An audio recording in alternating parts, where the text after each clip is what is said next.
Today, let's talk about something really exciting. This isn't just another story about technology. It's a story about the future of all of us and the incredible, unique role that Japan is about to play. I'm telling you, this isn't just some boring tech update. This is the start of a real revolution. Now, I know what you might be thinking. We've all seen the headlines, right? Japan was utterly defeated in the generative AI race. It can feel like we got left in the dust, and yeah, that's pretty discouraging to hear.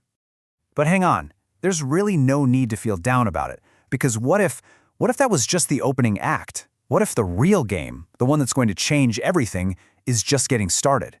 You see, Japan wasn't defeated, not at all. It was just waiting for its moment. So let's dive into our first big idea, the next frontier. And it's all about this concept of America's brain and Japan's body. It's a story about two powerhouses coming together. Because, for this whole AI revolution to really come alive, it needs more than just a brain. It needs a body. And that's where something called physical AI comes into the picture. Now, this isn't the AI you're used to, the kind that lives inside your computer writing emails. No. This is AI with an actual physical body. It can walk, it can work, and it can interact with our physical world. Let me break it down. Think of generative AI, things like ChatGPT, as the brain. It's brilliant, right? All software and calculations, but for all its smarts, it absolutely cannot make you a cup of coffee. That's where physical AI comes in. It's the body. It's all about hardware and action. It can actually do things in the real world. A brain, no matter how smart, can't change a light bulb on its own, can it? It needs hands. And this is where Japan's big moment finally arrives.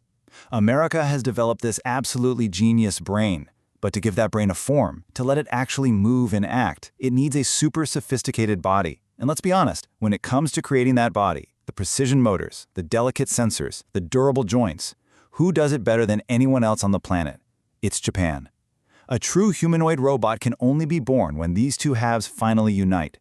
Okay, let's move on to part 2, and this is where it gets really interesting. The soul in the machine, Japan's heart that loves robots. You see, Japan's contribution here isn't just about hardware. It goes so much deeper, into something you just can't find on a circuit board, a cultural heart that has a totally unique relationship with robots.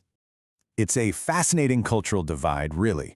In a lot of Western stories, robots are often the bad guys, right? They're a threat, an enemy coming to take our jobs, or maybe a slave that's just waiting to rebel. But in Japan, the view is fundamentally different. Robots aren't a threat. They're partners. They're companions.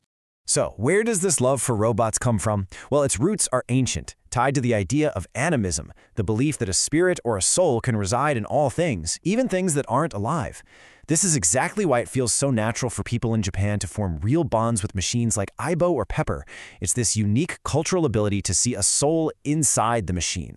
Now, this isn't just some charming little cultural quirk. It's so much more important than that.